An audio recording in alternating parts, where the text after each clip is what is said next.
I'm Hannah. And I'm Natalie. Welcome to the Stride Sisters podcast. October has begun, so it's the perfect day to kick off our spooky series with a conversation on bonking. We go into our tips and tricks to avoid the bonk altogether by fueling properly. One note about this episode. We recorded this episode early, so you will know about our training updates and the hottest Disney news before we do. Just another occupational hazard of time traveling. So lace up your shoes and step into the magic with us.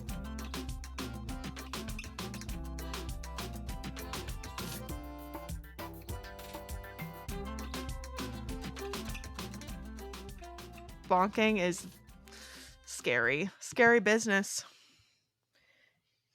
Spooky. Ooh. Welcome to October, everybody. Oh my goodness. Yes, welcome to October. Welcome to our spooky series. Over the next 4 weeks, I think, we will be covering a variety of spooky topics, with the first one being this week. We are talking bonking. Natalie and I will be giving you some personal anecdotes and some ways to hopefully help save you from mistakes we've made in the past. So listen up. We're going to get into the nitty-gritty. Do you want to get started with countdown before we give them something happy to look forward to, maybe, before we just like talk about potentially being miserable? For the next month, we're going to talk about different times we've been miserable and how to maybe not do that. We want everyone to, like we say, we want you to have endless miles of magic. Or my magic. Yeah. I can't even remember our own catchphrase. And memories. And hopefully those memories aren't miserable. So or you actually remember them, because sometimes I black out a little bit. And the pictures, like especially in the days where I wasn't as good about fueling, could I remember if I hadn't taken pictures of certain things? No. I probably was like, where did the course go through the Magic Kingdom? I don't remember. Oh no, we did go back by Ariel's Undersea Adventure. We went into the new Fantasyland. Great, good to know. I wouldn't have remembered otherwise. I mean, like you could jog it, but jog it. You're either gonna remember, or like it depends on which way your brain goes. Is your brain going to sear that memory into your brain because you were in pain and miserable, or is it gonna go into I don't know, defense mode and erase it? I think I tend to be on the other side of it searing into my brain. Or like I glitch a little, where sometimes it's like in there and it's in there, and then sometimes then other things go away. Yeah. But talking about all those great times, we got some countdowns, and I feel like these are some big thresholds they're big milestones, not thresholds, that we're hitting. We are 30 days away from Wine and Dine Half Marathon weekend. That's wild. I can't believe it. Oh my god, I'm so excited. Same. I cannot wait. I have been looking forward to this. Like, this is the first time I've been to Wine and Dine. I have always wanted to go. I'm so excited about the food, the experience. I was having a little bit of FOMO that I didn't sign up for the challenge, that I'm doing a standalone half, but I'm actually really excited to be doing the standalone half because I think it's going to give me a lot more time to experience the rest of what's going on and cheer you on, my bestie. So Caitlin and I hopefully will wake up early and cheer you on. There's really not a lot of good spectating areas anyway, so it's all good. All good. Well, at least promise to not mess up your sleep schedule. Mucho appreciated. That is what's important. The best gift you can give to any Run Disney runner is to respect their sleep schedule. Yeah. Whew. Oh no, I'm excited. And I actually proactively booked flights, so I'm all booked. Usually, like, this would be the time I'd be like, it's time to actually look at it. But I'm booked already. Big for me. We are 99 days Double from digits. Woo! marathon weekend. If you got 9 friends together, you would have enough fingers to count plus an extra. Man, that's crazy. I can't believe we're in double digits. I Uh, need to make like a little you know how people have those Christmas countdowns where you like flip the block or you flip the paper yeah. to count down? I either need to make a chain like I did in childhood or get one of those countdown blocks and like rebrand it. That's a business idea. I make Disney themed countdown clocks. Wait, a chain would be so cute though, like a dopey chain, like Mhm. the What if I purple hung it and around my green. desk? Oh, that'd be really cute. I'm already a clutter monster at the office. We have a open office plan situation where none of the desks are assigned, but I'm an anxious person. That's not really going to work for me. So me and one of my other coworkers, we have quote unquote colonized our desks and we have we have a lot of knickknacks is probably the best way to put it on our desk. So it's very clear that it is claimed and that no one else should sit there. Love. Whereas right now I have a this is we're on quite the tangent now, but I have a flamingo like neon sign on my desk, and I have Ooh. plans to get different neon signs for like all the major holidays and like rotate my neon signs out. So I'm gonna get like a pumpkin, I'm gonna get a tree, do the whole thing. I should I'll have to get a mouse for while I'm gone. Ooh. So when I go to Disney, we'll put the mouse up on the desk so people know where I'm at. I was just thinking for Yeah. Metal Mondays. We should take submissions from our listeners for Metal Monday. Yes, yes.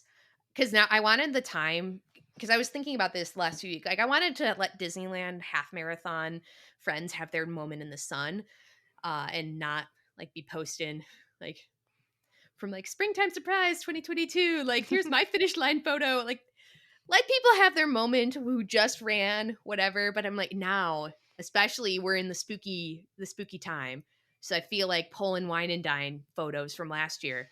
Download your photos on PhotoPass if you're an annual pass holder and haven't. It's the time. It's time. I Yeah. feel. I feel good about doing it. Especially I was Binks the cat last year for the 5K for wine and dine. Oh So my goodness. So cute. yes, I sweat so much. I bet. Um, Barely any running was happening anyway, but um, good times. Anyway, speaking back to our date countdowns, 121 days until Disneyland Half Marathon 2025. 142 days until Princess Half Marathon Weekend 2025. That's also weird to be under 150. Oh, love. Love Princess. I'm Just excited. I'm excited to do it again because last or I guess this year time's hard. This year was my first time ever going to Princess Weekend, and we were celebrating you and your upcoming nuptials, woohoo. and I'm excited to participate in the challenge this time. Yeah. Well, you did do the challenge, just you're doing Oh all 5. yeah, yeah. Okay, so yeah, I did the challenge last time, but this time I'm also doing the 5K. So I'm doing the whole shebang, the whole kit and caboodle. I love that phrase so much. Um, I'm very curious because I personally I'm gonna try to keep this tangent in. I feel like I have to experience a Run Disney Weekend at least twice before I can truly judge it Mm, of like in my rankings where so Wine and Dine is not eligible yet. It will be in a month. But I'm very curious, especially for you guys to have also experienced multiple weekends in the same season and just mhm, see how your reactions are to that. I'm very curious to get your takes on that. Or and then like your it'll be your second mhm. princess.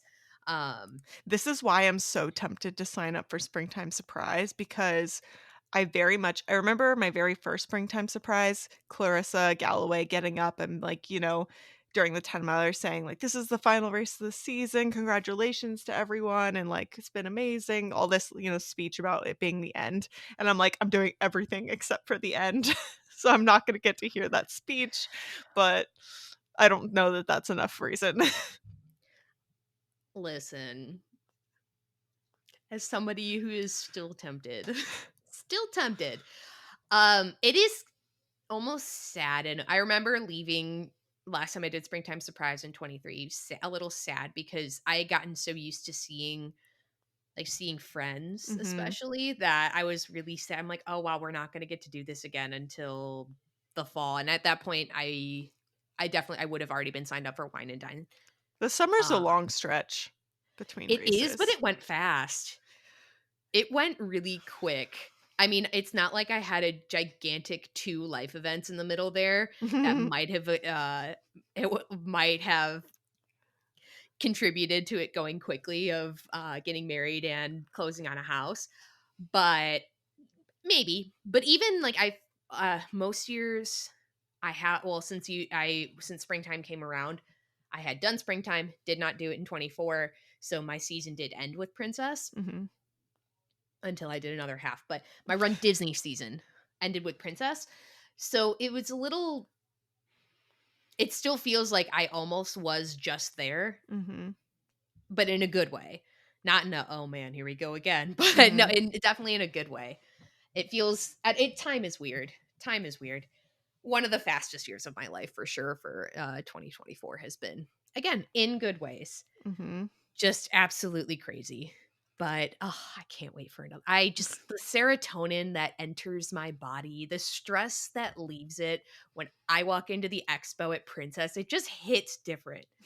The fact that you don't have to do a marathon at the end of that, let me tell you, you're gonna end the half and you're gonna be like, Wow, "Oh, I feel amazing. there's not a marathon tomorrow." And I used to think I was like, Okay, yeah, but no, no, no, no." Especially with the similarities in courses of doing the half marathon course that you do during marathon weekend. It's like, nope, this is it. This is great. I I don't need to run a marathon tomorrow. It's great. But love. And 184 days until the aforementioned springtime surprise weekend in 2025. The proof of time deadline is today, if you are listening on drop day, 10/1/24. Now, as things are still open, just wanted to clarify with proof of time. If you end up registering after the proof of time deadline, you still have to put in an estimated finish time or POT to finish registration. Like how we explained, there are certain boxes you must click to finish. That still applies. It's just that you can't modify it after. So be right the first time. So Mhm. make sure you're putting in your correct links, race information. So that's when we have the lightning little registrations, last minutes. That's where, you only have so much time to like put it in, but springtime surprise is still open for the challenge and 10 miler. Say it's October the 3rd. Mean Girls Day. Say it's Mhm. October 3rd, you're registering, you decide to bite the bullet. You're us might do that. And you still have to put something in to complete your registration. So, proof of time deadline in that way means that you cannot edit it after, but you do have to have something in to complete your registration. Just a clarifier. There will be Disney news. You're going to hear it from someone else first, though, because we don't know what it is. You might hear Wait, about it on our Instagram.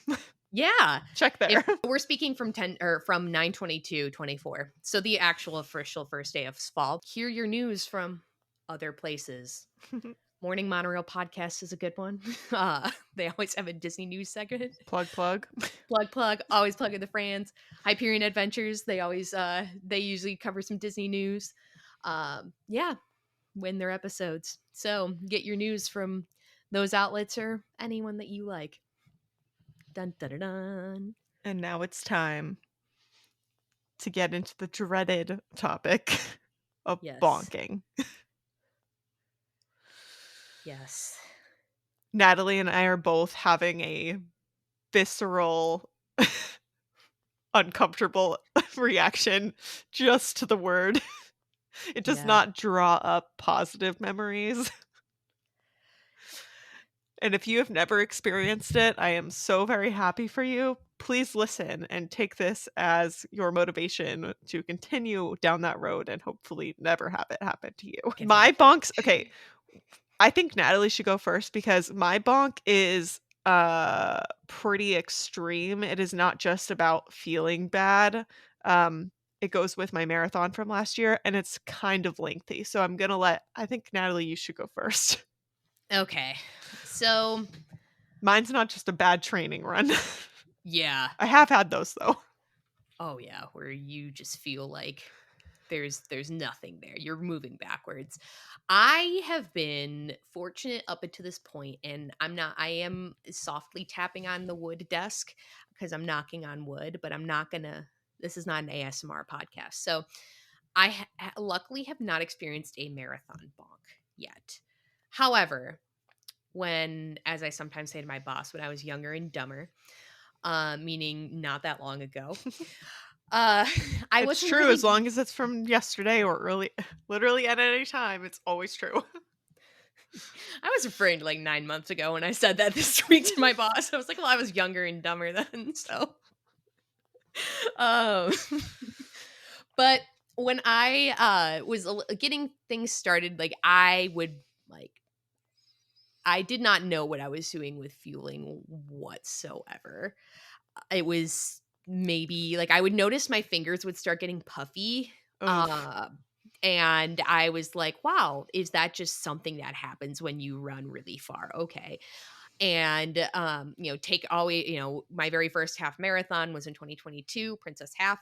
And I remember I don't think I tried to fuel with anything until like 6 or 7 miles, but I wasn't really doing it on my training runs either very much. Um, Not great. I remember very much being puffy. I remember running down World Drive toward Epcot, and it was hot that day. And I remember seeing the swan and dolphin in the distance running down the highway and thinking it was a mirage. Wow. Not great. And I was fine.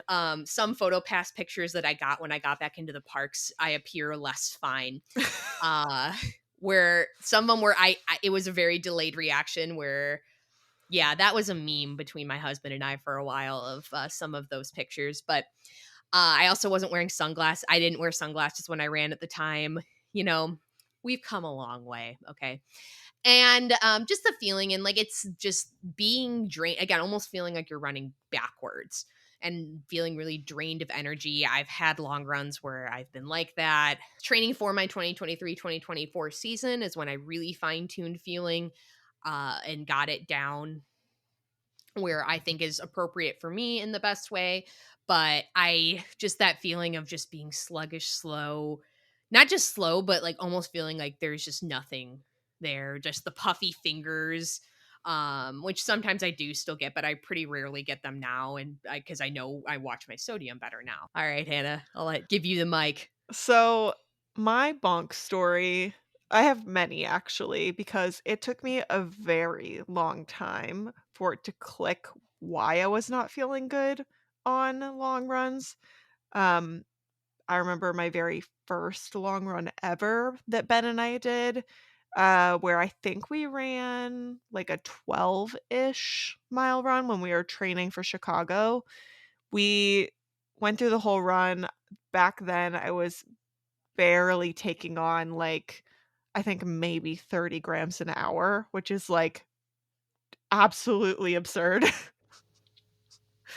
I was not taking on enough at all. I wasn't drinking enough water. I didn't know about supplementing with electrolytes, which is hilarious considering how salty of a sweater I am. Um, and we ended up with runner's flu. We and runner's flu is just like, I would say one of the more extreme forms of bonking. Bonking is like that onset of not feeling good in your run and the experience of, as Natalie described, feeling like not only are you not going anywhere, but you might feel like you're going backwards. You might start to feel dizzy. Your vision might change. Um, you might start to feel nauseous. Like any of those, like you just, something doesn't feel right. Not just uncomfortable, but like something is off discernibly.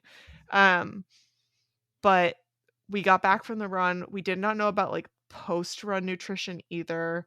So we immediately took a nap, which was a giant mistake. Slept for a few hours and then felt physically ill, like fever, nausea, can't keep anything down, couldn't do anything, not just laying on the couch and feeling bad, but like couldn't stand up. We tried to do a puzzle, couldn't do the puzzle. So, and we didn't feel better, and I feel say even better until well into the next day. It was a long recovery. And believe it or not, that is not my worst bonk ever. That is like But wait, there's more. yeah, that's like a mid-level bonk for me. My worst bonk ever is actually from when I ran the Chicago Marathon last year in 2023, and it was my first marathon. By this point, I had actually I wouldn't say I had nailed nutrition by any means, but I at least understood it better because we had already had this previous experience. And let's just say, you know, if something's gonna, when they say that like if something could go wrong, it's gonna go wrong. That was my marathon experience. We It was way colder than we had anticipated. Now, if you're like a seasoned runner or whatever, it was in the 50s. That's like gorgeous weather for a race. That's like chef's kiss. Oh my gosh, beautiful weather for a race. However, if you've been training all summer in Georgia heat in the 80 degrees with high humidity and you're accustomed to that feeling, when you're suddenly running in the 50s and you don't feel like you're sweating, you feel amazing for the first half of the race, and therefore you get this false sense that like, oh, I don't need to drink as much as I do when it's in 80 something degrees. I don't need to take on as much fuel.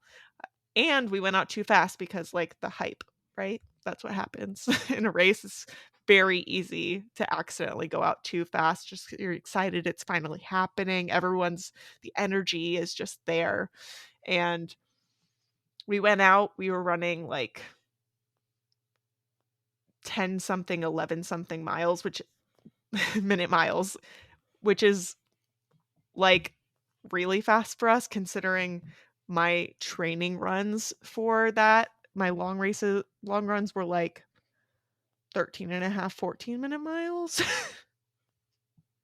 um I felt amazing the first half, and then right around the half mark, I thought I'm not gonna lie, I thought I might have like broken my ankle, not just like sprained it or something. Like my ankle was in severe pain, and I had to stop, untie my shoe, try and retie my shoe, but the damage was done.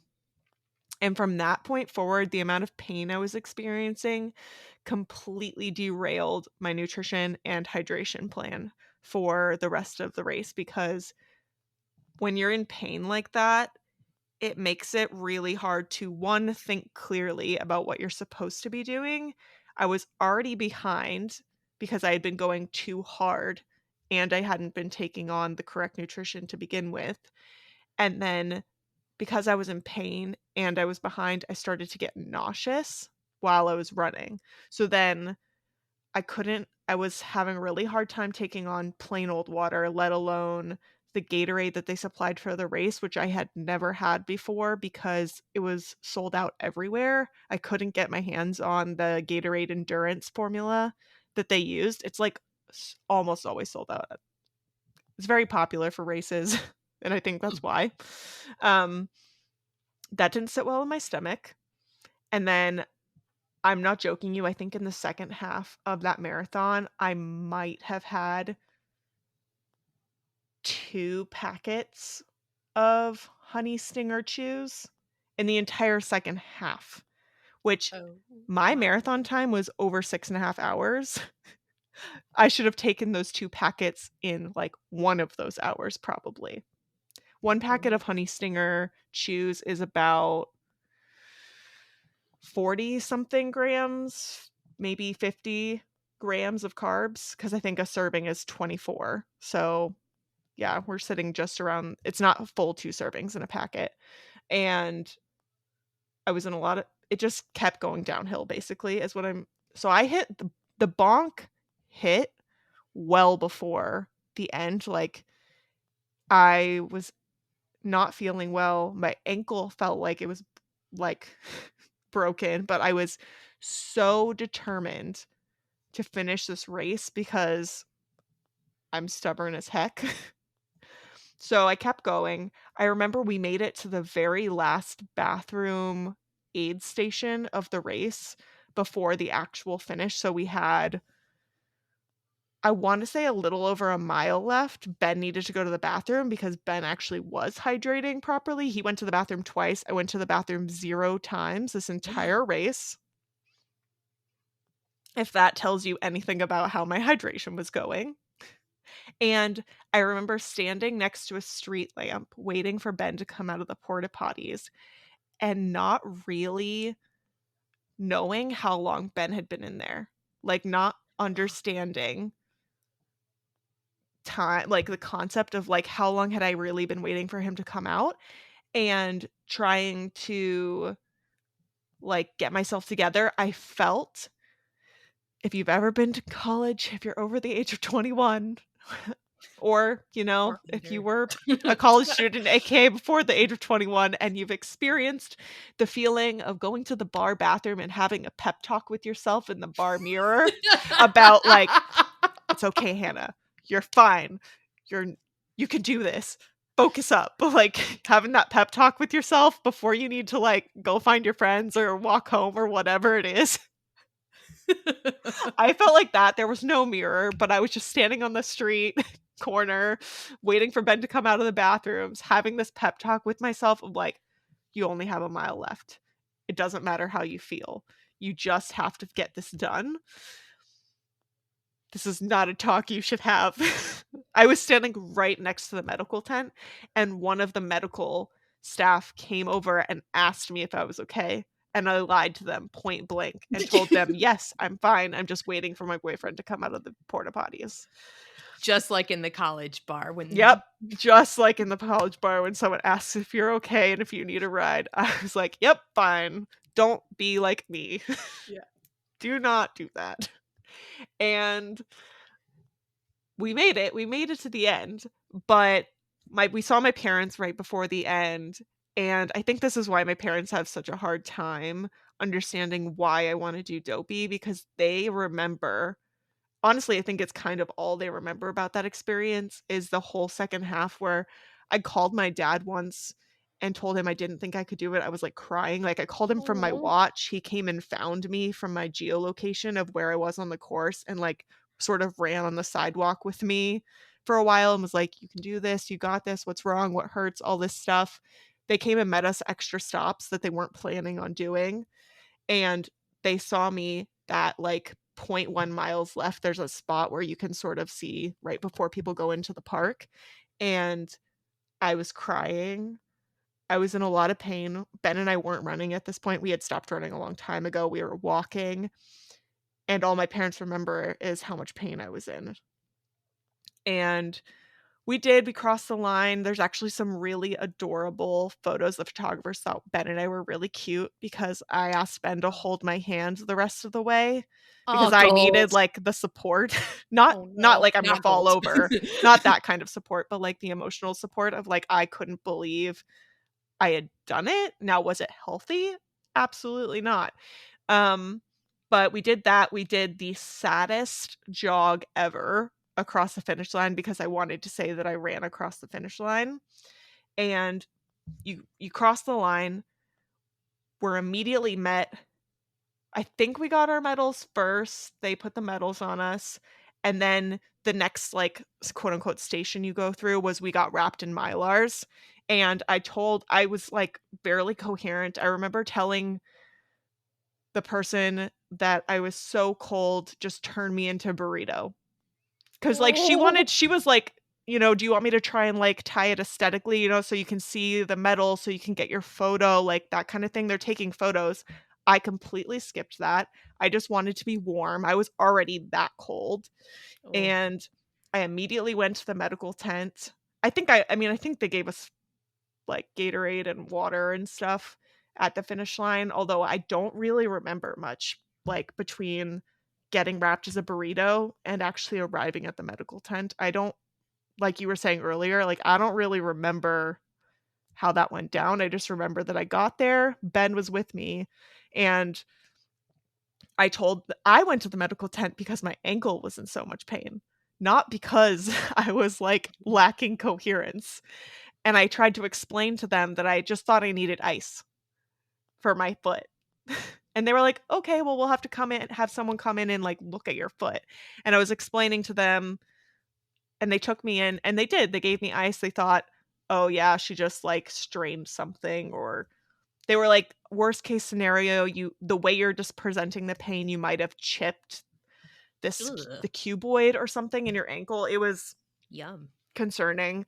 Um, but then within minutes, so they put you in a wheelchair if they have any kind of concern.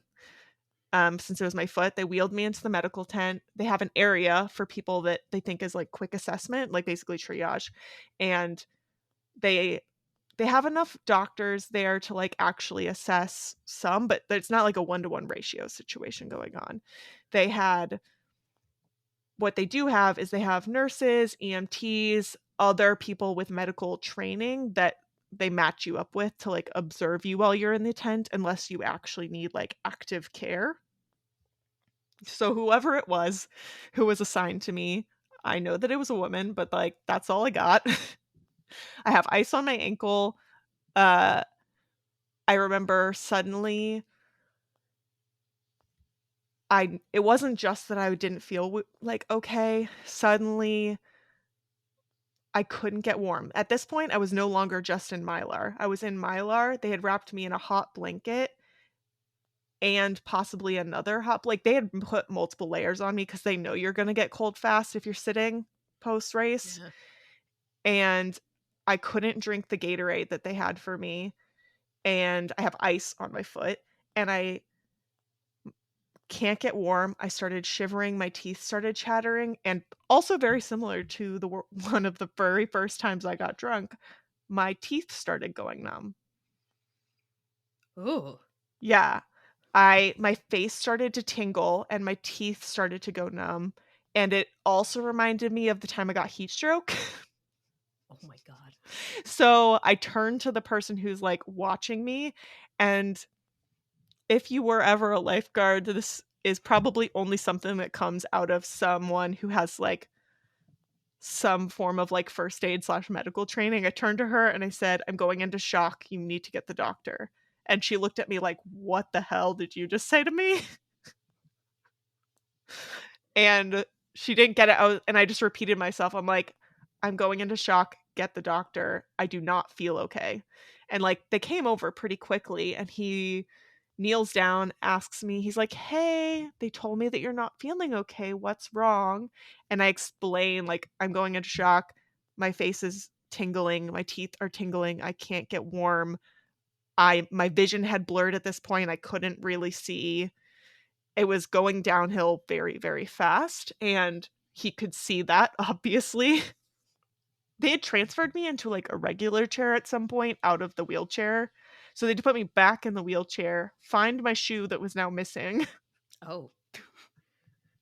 then they wheeled me to the other side of the tent, put me on a cot, and put more blankets on top of me, and then put me under this, like, balloon blanket, and they hook up a forced air, like, heater situation, so it's constantly circulating hot air through this blanket, and then I was assigned a nurse. He was a saint, and his, like, whole job was to, like, talk to me to make sure, assess my mental state, make sure I'm not getting worse, that kinda thing. I'm sure, like, other things, but really, besides, like, obviously the important medical stuff, in my brain, his only job was to feed me hot broth. I got the choice of chicken, beef, or vegetarian, and they brought me, like, a coffee cup of broth with the longest bendy straw of my life. Little me would have been so excited about this bendy straw. But they yeah, so I'm like laying flat. There's no like propping of the head up with a pillow or anything. Like I am flat on this cot and I have this long bendy straw, so I'm dribbling broth down my face every time I get a sip and but I do not care. And they ended up coming by and checking my core body temperature, and I was hypothermic. I was so far this is so far past bonking, guys. I was Yeah. so far gone because my electrolytes were so out of balance from not maintaining my water and nutrition and electrolytes that I had gone hypothermic. My core body temperature was 92 or 93 degrees. Anything below 95 is considered hypothermic. And so they just kept coming back. I have no concept of time. I'd have to pull out my actual like release papers that they gave me when they let me go of like how long I was actually there, but they just keep coming back, checking your temperature, keep the heat blanket, feeding me broth, so, warming me up from all directions. Eventually, I was obviously released, so my body temperature came up enough, and once your temperature recovers from that, your body finally has enough electrolytes to like start functioning, I guess, sort of again. You instantly start cramping Oh, because your insult to injury. all that Jeez. stuff is like you finally have sodium and potassium and all the things you need for your muscles to actually do what they're supposed to do. And so I told them that I started to cramp, and they're like, "Okay, we have to get you standing right now because if you start cramping while you're like sitting or laying down, like it's going to take a while before you're able to get back up." So I walked out barefoot from the medical tent because I couldn't have my shoes on. Like I just couldn't put them back on. I just carried my shoes. So I'm walking through Grant Park barefoot. My phone is dead, or maybe I don't even have my phone. I'm honestly not even sure. But I remember Ben couldn't come in with me because we're not married. And so he was outside for a while, and at some point he left to like go find my parents, tell them what was going on, get all my stuff from Gear Check because it was going to close. And I ended up calling my family from my watch to be picked up. We paid for the most expensive pedicab of our lives. My dad did, not me. So that we could go a few blocks down the street to catch an actual cab back to my sister's place. But it was quite the experience. So, if you ever needed a cautionary tale of why it is so very, very important to train and figure out your nutrition and then stick to the plan, this is it. I hope we have sufficiently spooked you. Woo! Ghosty. Because you kind of feel like you're a ghost when you're Honestly, bunking up, yes. you more so than me. That's the first time I've heard the story in its entirety. Because Mhm. I remember receiving messages from you, and I Yeah, remember it was not getting good. the I'm hypothermic message. And I was in the middle of a crate and barrel because I was like, doing my registry that day. I was like, oh my God. Like, because I had finally seen that she had finished because I had the Chicago Marathon app and I have like the pro runners I like to follow. So like watching their dots go around and then Watching my my dog friends go very slowly. and like watching my friends go around too and seeing like how things went for people I knew running Chicago. And I was like, oh my God. Yeah, this is something some of my friends know about me is it's not a casual experience to be hypothermic, but the matter of fact nature that I have when it comes to like my own medical situation or my own state of mind, I tend to be very like black and white. This is how it is. I don't understand why this is emotional for you. Kind of a stance. So sometimes I tell people things and I like obviously me being hypothermic is like a big deal. Yeah. But I was just like, "Oh, gotta let Like, how do you Natalie know it didn't go great." how do you feel? Well, Well, not good. not great. And Yeah. yes, I did decide to sign up for another marathon. So Basically, I hit rock bottom, and what I feel is that it can only go up from here. And all things Exactly. considered, I learned from that. I've learned so much from that experience. Would I wish it on anyone that that's how you learn what you need to truly do to be successful? Absolutely not. But I always want to strive to do better. Am I ever going to be an elite runner? Absolutely not. But for me, I want to be better for myself. And this is Dopey is kind of my redemption arc, I'm hoping. I really want to do better. I don't want to be in pain. I don't want to end up in the medical tent. I don't really care what my time is. And part of that for me was taking it seriously this time. I hired Kristen as my coach, and I feel like I'm taking all the necessary steps this time to be more successful. Yeah. Yeah. Um, yeah, that's I've kind of shocked gonna Natalie. She's speechless. true that. I'm like, yeah, no, I because I don't want to even say that there are similarities and approaches between marathon one and marathon two because we had a lot different of experiences there. Um, ain't no ear infection can get me down. But I think that that's going to be a big theme of our spooky series is sharing our experiences in vulnerable ways. The intent is not to be preachy or like high horse type things because it's things we've learned the hard way. And it's like almost being like an older sibling. Like Hannah is the oldest sibling. I'm a middle, but like I do have a younger sibling. Caitlin is an oldest. So we experience the things so you don't have to, little sibling. Uh or just mentorship being an important aspect to or very, very important thing to me in general. But yeah, it's not ever meant to be it's like we've learned things the hard way. It's So okay. you hopefully Being the don't older have to. sibling, part of being the older sibling is being annoying, so it's fine. Incredible. Yeah, true. Uh But we do this so that you a little bit of amusement, like, we've moved past it. It's funny now, but also so that hopefully you don't have to experience it. So a big thing, from that experience and from Natalie's is just that, like, in order to prevent a bonk, you have to get that nutrition plan dialed in.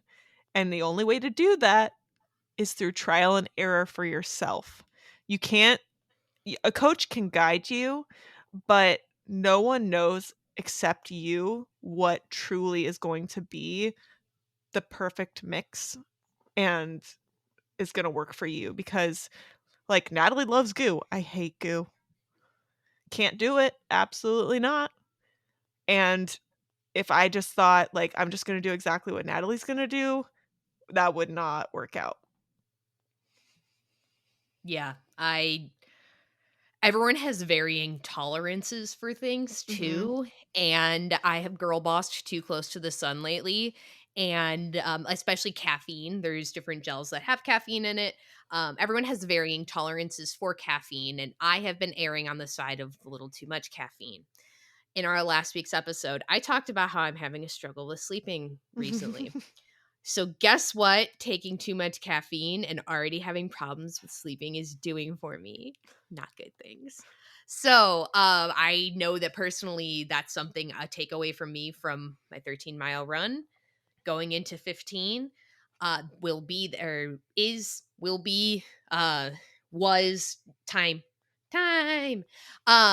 and is that I need to cut back on some of the caffeine usage in my gels because I can't take most of them can't be caffeinated gels or I'm going to still be bouncing off the walls sending my husband Grey's Anatomy memes at 12:45 a.m Yeah. after having woken up at 6 o'clock in the morning for my run and running a half marathon in the Yeah. morning. And I'm on the other end of the spectrum for caffeine. So Natalie can tolerate a lot. I mean, obviously, she's saying she needs to cut back, but Natalie can tolerate a lot more caffeine than I can. I basically can tolerate none. um, I will have almost every single one of my gels will be caffeine free. I'm currently playing with adding in a caffeinated gel towards the ends of my run to see if I can handle the pick me up. Caffeine tends to have a negative um impact on the way my stomach feels and my digestion. So, I generally steer clear of it. It's funny because in my normal life, I usually don't take a lot of caffeine either. It's really just for running because of its, again, interaction with some other like medications where if I take the caffeinated gel, it's because I'm not here to mouse around, Yeah, to say the least. yeah. But Plus, you have to what figure out, like, not just caffeine, but and we've talked about what types of gels, but you also have to figure out what that, like, carb per hour I talked about earlier that, like, mileage, unless you're an elite athlete, and even for them, I don't think they know how many miles they're gonna get done in a time, so it kind of correlates. For most people, you're gonna wanna be doing it on, like, a carbs per hour kind of basis.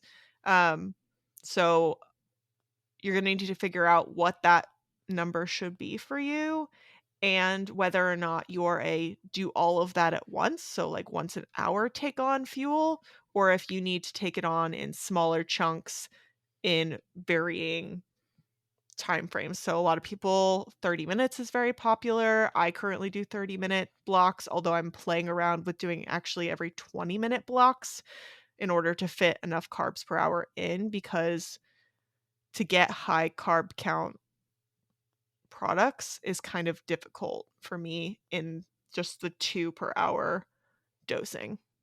hmm, I am a 30 girly. I started as a 45er I started when I as an really hour. started. That was stupid. Okay, so really I For me, started for of me. yeah, yeah. I was like when I started, I was I'm starting to feel like poop. I should do something about that. Talk to somebody at the running store who I will never forget what she said is that you want to prevent the bonk before it comes. And Yeah. that is the goal is you fuel while you still feel good so that you prevent the bonk from coming to get you. It's like the Grim Reaper. He's coming for all of us someday, so maybe not that. You're Um fueling for 30 minutes into the future, not for now. Yes. Yes. The liquid IV you take when you get home from the bars. I really like this bar analogy because It's especially so similar. there's a lot to work with walking barefoot out of the medical tent too. Walking home from the bars in Ohio with the ground frozen, carrying your heels. Not walk of shame, but dangerous nonetheless. Yes, yes. Without a coat because you don't get cold when you're 20 years old and You've you have got an alcohol jacket. blanket on. It's like, oh, it's okay. The hard part's the walk uphill, and I go downhill on the way home. But I kind of like this thing. But you take the liquid IV when you go home, not necessarily because it's supposed to like fix all your problems. Like it's so that you don't feel as miserable the next day. Mhm. Because now my new party trick is I get a big glass of water from the bar like at a certain point of the night, and then I dump a liquid IV in there, stir it up, and then that is my drink for that I bring back to the dance floor with me. Uh, and No one it's a knows the game changer. difference. Oh, I'll tell them, be like, this one's the popsicle firecracker popsicle liquid IV. Got it from Costco. I am Uh, actively drinking the firecracker liquid IV. Big fan. Wish I bought another couple packs when they were at Me Costco in the big too. packs. I think the only way you can get it now, if even you might be able to get it on their website, but I think it was a summer limited edition, so my They're still at my grocery store. ooh. At Hy-Vee. Uh, that's the one where I first found it because I like to try new flavors in smaller packs just so I'm not then spending a lot of money and then like, wow, this tastes like butt. But but like pear I tried recently. Pear is pretty good.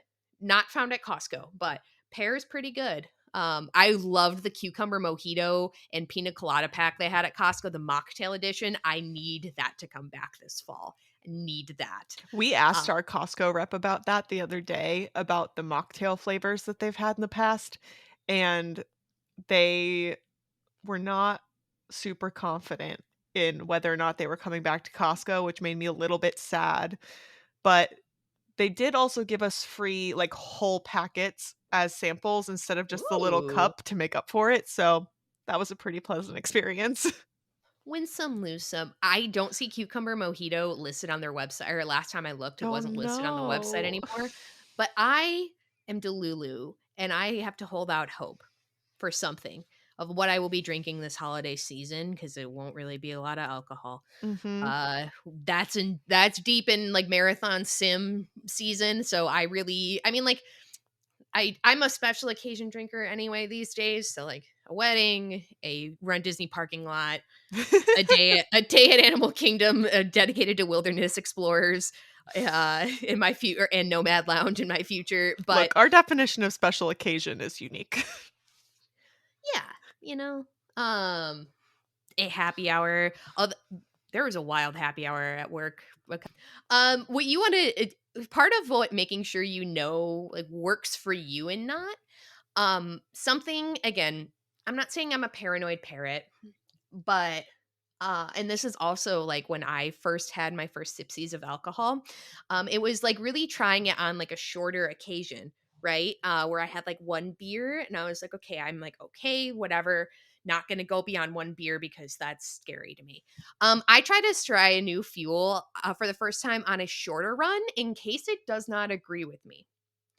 So I start small on like one of those weekday conditioning runs with and I'm talking like a completely new to me type of fuel. So like the first time I tried the honey stinger gummies that have caffeine in them, I do like those. The cola ones or the margarita ones.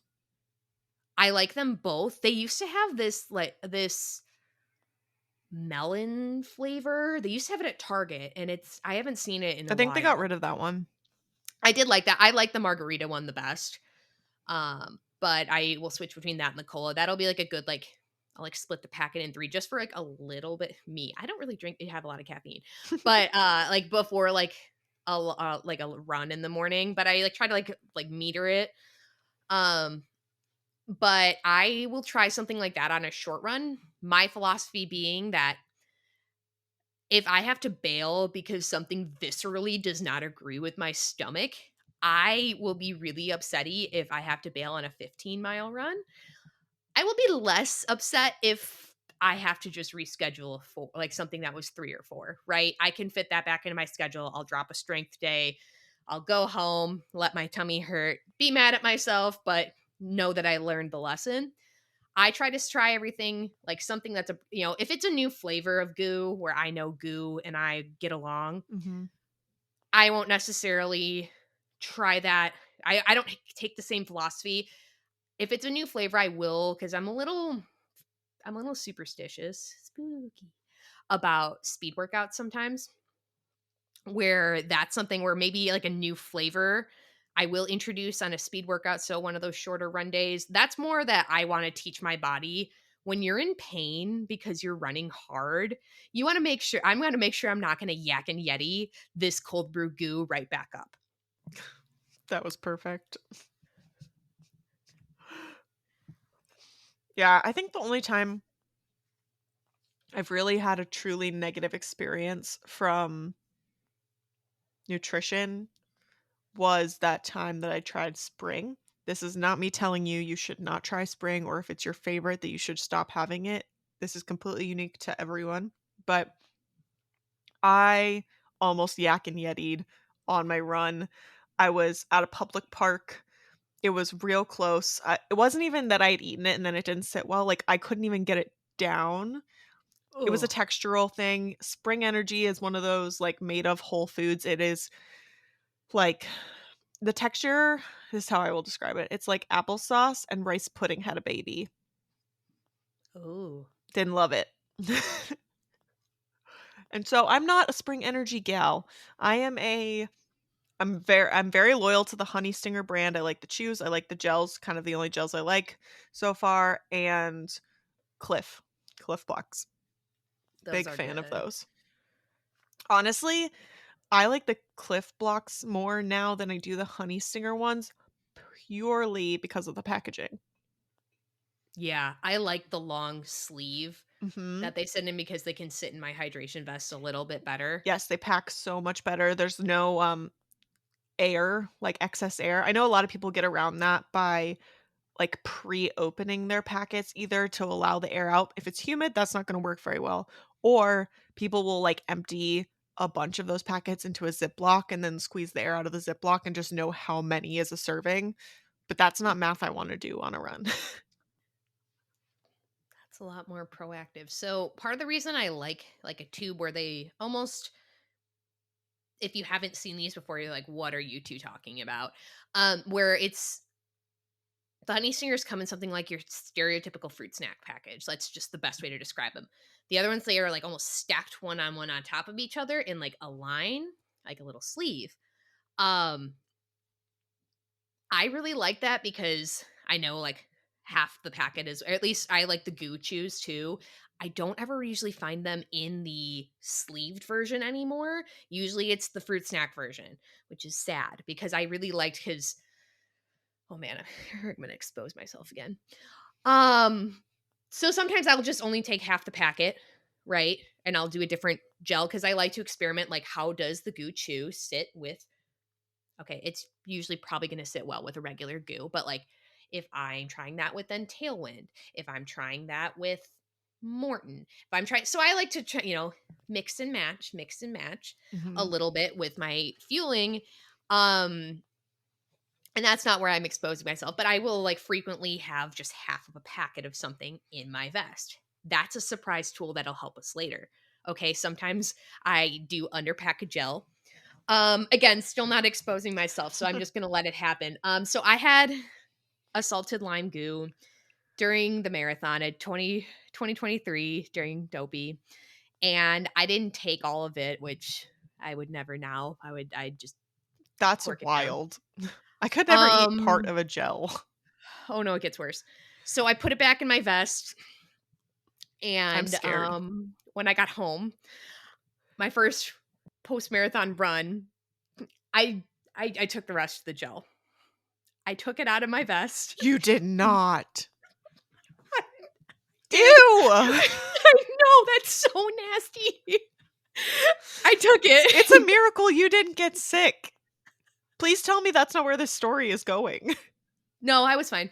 Oh, thank goodness. So, I'm the same person who when I had my annual pass holder preview for Guardians of the Galaxy Cosmic Rewind, and I didn't have one of the first ones, I had, like, a later one, where I knew that it was making people sick. Wanna know, 'cause just some of the spin so if you do fine with spinning or it's not like teacup level, it's like Space Mountain. It's like Space Mountain and Gringotts at Universal had a baby. Oh. That's how I would describe Cosmic Rewind. But I knew that like some people, and I know myself, my own personal tolerance is usually pretty good. But I drank like I didn't drink it. I got a Tipsy Ducks in Love at the Joy of Tea Pavilion. Again, bourbon. It's like an adult chalky milk without the texture of milk. I promise. It's not like milky. Um which I chugged before my cousin and I went for our AP preview. Again, knowing that this was something that was making some people ill, my constitution, I trusted myself. So I do have a pretty like iron stomach in a lot of ways. Uh but yes, I did eat I think by the time, because I actually got back to running pretty quickly after the marathon. I was just walking for about a week because I had to pop Chester eventually because I Ugh. couldn't really put a shoe on because Yeah. I really, it was just draining him because I like left this as much skin intact as I could. I really drained him, and then I couldn't really. It was winter in the Chicago suburbs. I had to be able to put a shoe on, Yeah. and but I did get back to running. I think within 8 or 9 days of the marathon, like I went for a run. I was like, this is wild.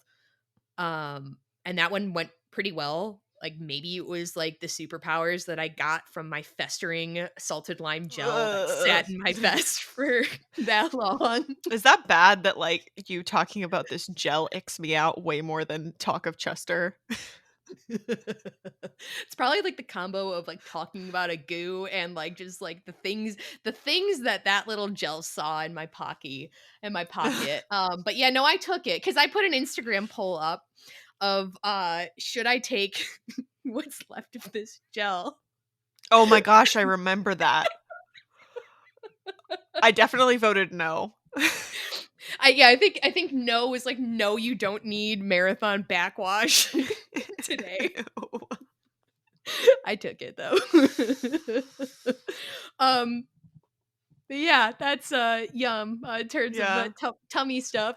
Well, talking about really old and gross salted lime. Mhm. Seems like a Ah, good transition into electrolytes. yes. Ooh. I think we're Whew. a little slap happy, talking about this spooky topic, but electrolytes are honestly the part of my nutrition plan that I'm still working on the most.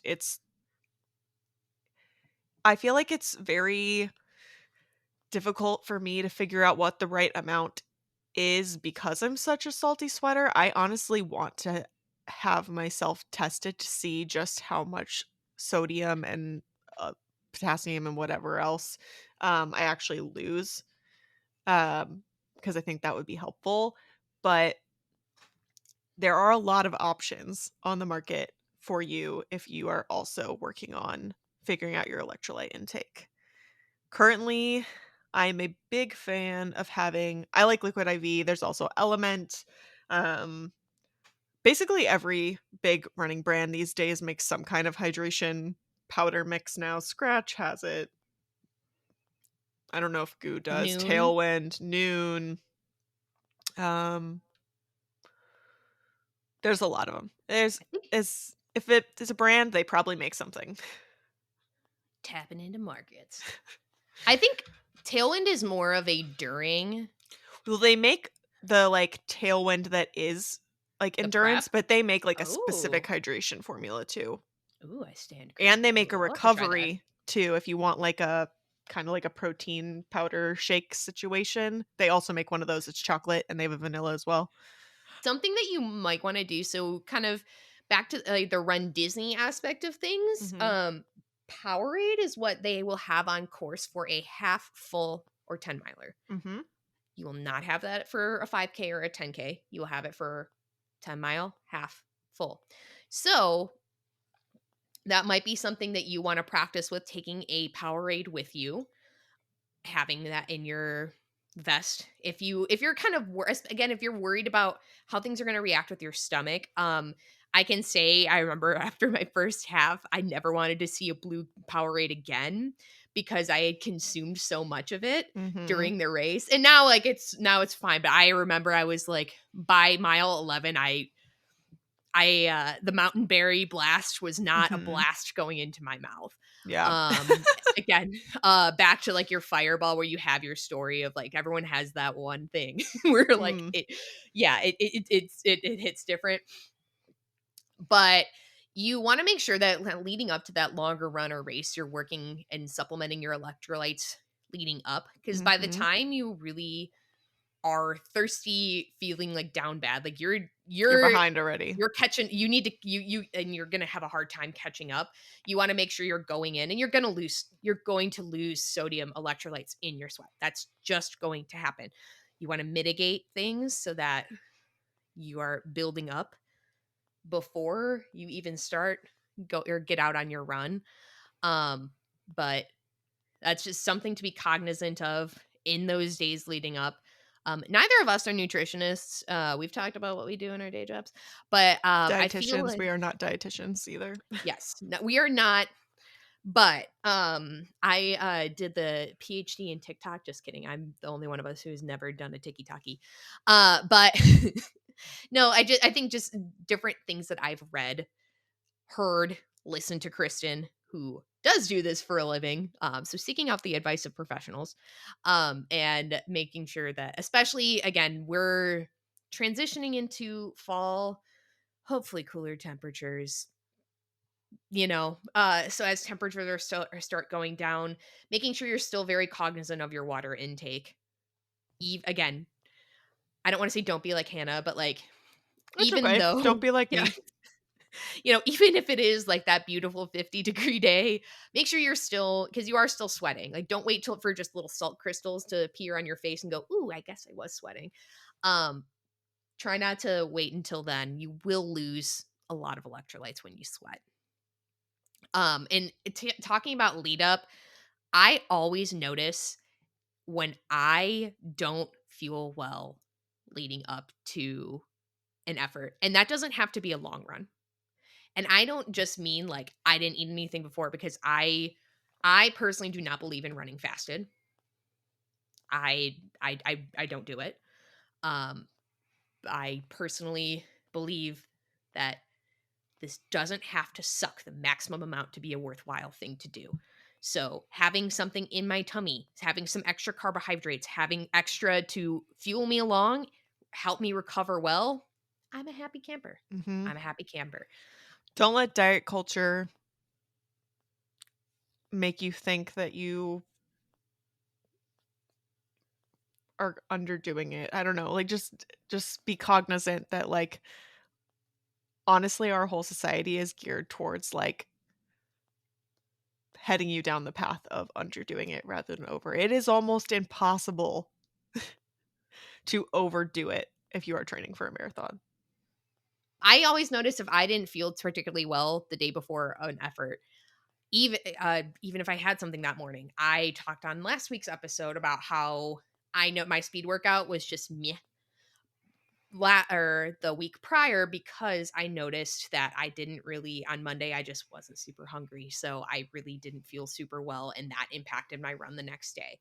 So it's not just about eating the big plate of pasta the night before, Mhm. carbo loading, and we should see if we can get Kristen on because I feel like she can talk more to the science of things Yeah. uh with respect to this, but If Kristen it's listens to this and hears my bonk story, yikes. she's gonna send you such a long voice note. It's gonna be like, Hannah. Like I mean, I, like, s mostly told her I think I mostly told her about it when I, like, brought her on board how the marathon went. So, she's gonna be like, "Come here, my little gummy bears. Let's not do that." I love you, speaking of gummy Kristen. bears, great fuel for a run. Exactly, exactly. Um, Uh, but but back to um, balanced eating. yes, balanced eating. Making sure you're getting a nice new. But yeah, I think probably capping it there in that way because we are not the professionals, and like Mhm. there are certain things again that like I like personally believe for myself and stuff, but I don't want to as a non-professional be like, Mhm. yeah, you should do I'm me and my macros aren't like they don't get a spreadsheet, let's just say that. I try to be balanced, but Yeah. anyway, But what is eating important about we won't go into the details, like, you need to figure that out for yourself, like, what feels good, what works for your body, but what you do wanna do when you're considering that consumption is you wanna consider how you're gonna do it when race day comes. So, while it is extremely difficult to at least for me, to actually truly simulate a Disney race in the sense that, like, do I wanna wake up at 2:30 in the morning or earlier to prep so that I can practice that, like, eating timing and everything? Not particularly. You can sort of simulate that by, like, waking up a little bit earlier, giving yourself that same amount of time. Say, like, if you're gonna eat at 2:30, but the race isn't gonna start till 5:30, that's 3 hours that your stomach has to, like, take something in, digest, and you may even need something, like, right at the start line. So, you wanna practice that so you know how it's gonna feel on race day, as well as figure out what those foods are for you that will work in your hotel room, that will sit well, that if you're nervous, you can still eat because that pre-race nerve nausea, that can really make you not start off well. yeah. So if you're used to eating a toasted bagel, you're not gonna have a toaster. Don't fall into that trap. Or book it into your time that you need to go down to the All-Star Movies food court to go toast your bagel. Mhm. So, like, kind of make that part of your race plan. I will say that having been around this block before of when it's cold when you are doing your final long runs, I usually am waiting for the day to warm up a little bit more to the extent that I can. Where if I don't start my run for like that 20 until 11, because I'm trying to, if it's the difference between it being 25 and like 36, that's a big difference. Mhm. So that I do kind of get that time to those couple of hours where okay, I've eaten something. What am I going to eat before, like, right before I leave? So you can simulate that to the best of your ability, but just again, you want to consider that if you're waking up at 2:30, if you're a 1:20 a.m. girly like me, um, and you don't start till 5:30 because the race starts at 5. Roll Disney goes out at 4:58. But if you're not in Corral A, you're not starting at 5. Mhm. So you want to consider those couple of hours you are running around. There's the hustle and bustle, there's the character lines, there's the jitteries, there's the sitting down in the corral, being like, all right, I'm here for a while. But yeah, practice what you think you might have in the hotel room before while you're doing the prep. Obviously, you're not going to be able to, unless you're a local, go eat the same meal you're going to have the night before your run. Um, Dang, that would be nice. Yeah. But I have corral snacks. That this is like a new intro to my whole race day prep where if especially if I'm looking to race or I have pretzels, Dots pretzels. I recently got some at Costco. They're so good. Love them. Oh, they're so good. Which And then flavor do you like? Are you just doing the plain or do you doing a different one? the well, the ones that were at Costco, it's what Costco tells me I need.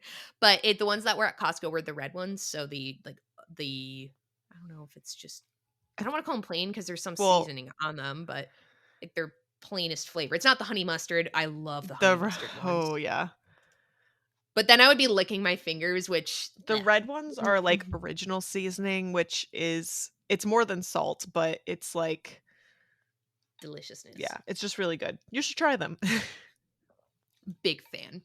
But I'll also have a pack of gummies, so, like, scratch gummies, which I didn't like at first, and now this is weird, but we've already gotten weird today, so I'll, like, suck on the sour cherry scratch gummies, like, a little before I bite Ooh. them, and then it, Well, they're like, it's coated in weird. sugar, so Yeah, but, like, I kinda, like I used to kinda not just eat them like a fruit snack, like they're my Scooby Mhm. Doo fruit snacks, but, ooh, goated. Those were the best. But I would kinda, like, leave 'em in my mouth a little bit and then kinda just bite them and just be I'm like, "I don't like these that much." But now, like again, this is so weird. Um, I took, like, a couple of them, like, I was driving to my office. One of the gyms that I either use my basement and what we have built in our home gym, or, my office building has a gym in the basement that we're allowed to use, so Wednesdays are the days that I go work out there. So it's not that long of a drive from myself to my office, so I was, like, kinda, like, sucking on a couple of them during my drive on my way up, and, like, again, this could be just, like, the effect of sucking off the sugar that was coating them or something, but I don't know, I felt like I got more out of it that way. Hmm. I don't know.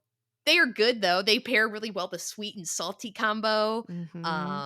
especially as you're starting the whole, like, the everybody stands up at, like, 4:38 AM and start shifting, even if we're in corral C or D, even though we all start the clump toward the front of that corral, or if you're holding the tape, whoo, baby, that's a rush. But anyway, I do try to have a little bit of a snack. Like even in like the efforts where I'm really like trying to, go for an effort because I don't want to ever lose sight of the fact I've been up for a few hours. I've been on my feet for a few hours. It's been a little bit since I've had some fuel in me. Let's not start this whole thing depleted because we're going to be out here for quite a couple hours if it's a marathon and kind of coasting and getting things that way. Okay.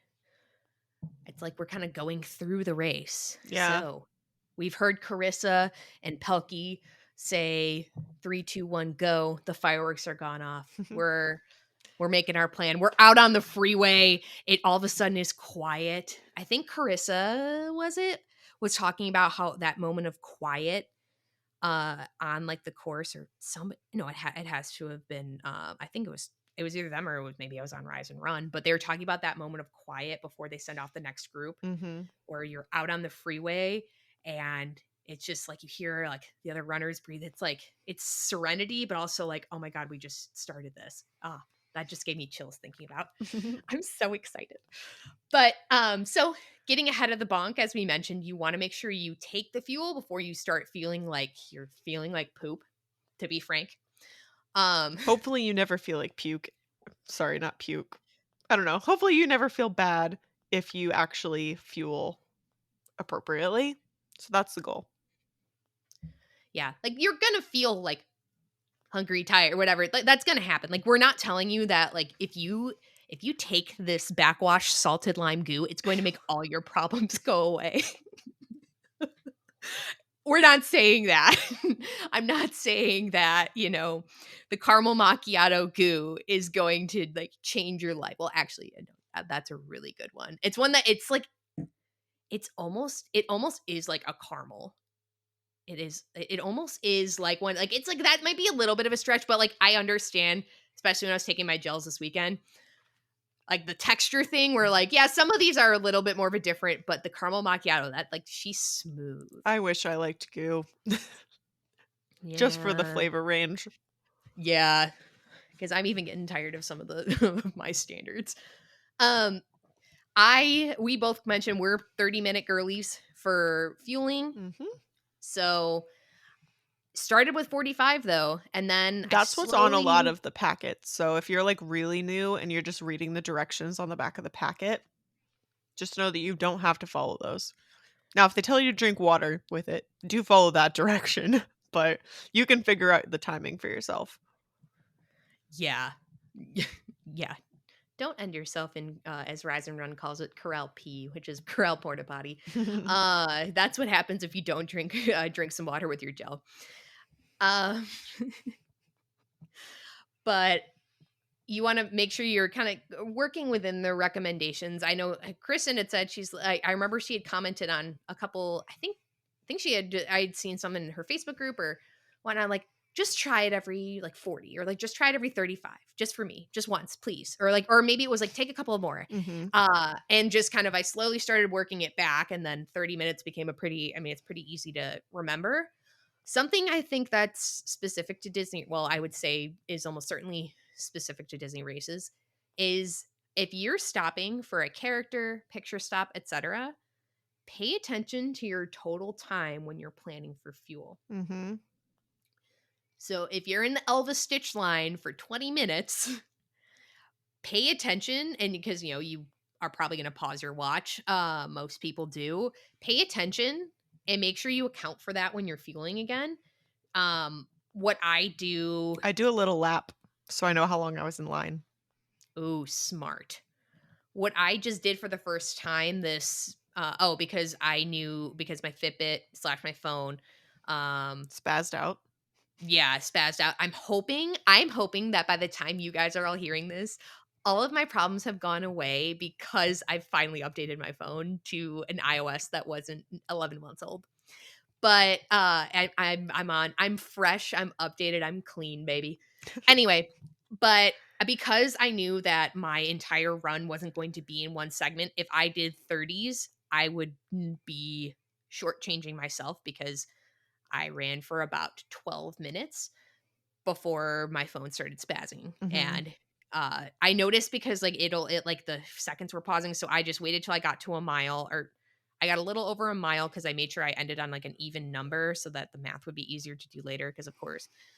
And then I paid attention to when I had started my run, 7:38 a.m. So I set alarms every 30 minutes on my phone so that no matter what happened with my app, I would be feeling appropriately. So I really liked that as a method of keeping track, because otherwise I just do okay. I'm seeing it's like it's getting to 30. I'm like fishing the gel out of my vest, or if I'm like around like the intervals, because I do 75/30 for my intervals.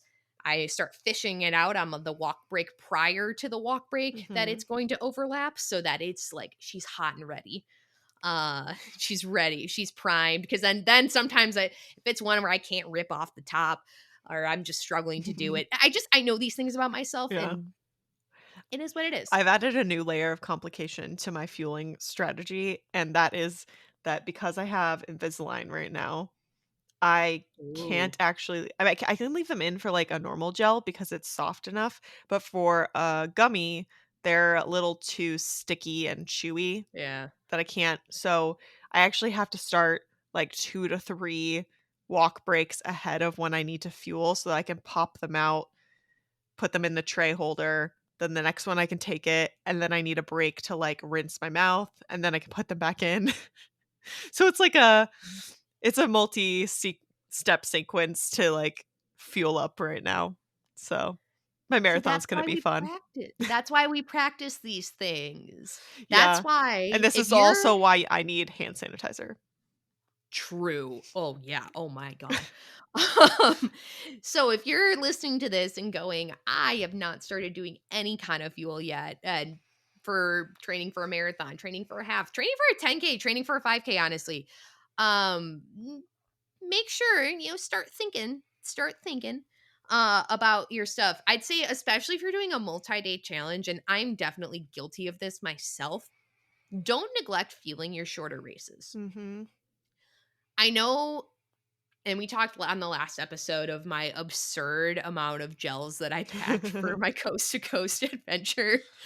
But I basically planned as if I was going to be out there over the max time I really could be. Mhm. So for each race, and that included, I said 2 gels for the 5K. I'm not gonna lie, I don't know if I took one during it. I think I would have had a honey stinger either during I know because I was standing outside the Disneyland gates because I was finishing up my little waffle and they were then letting us through because we had passed security, but they played for the first time in forever.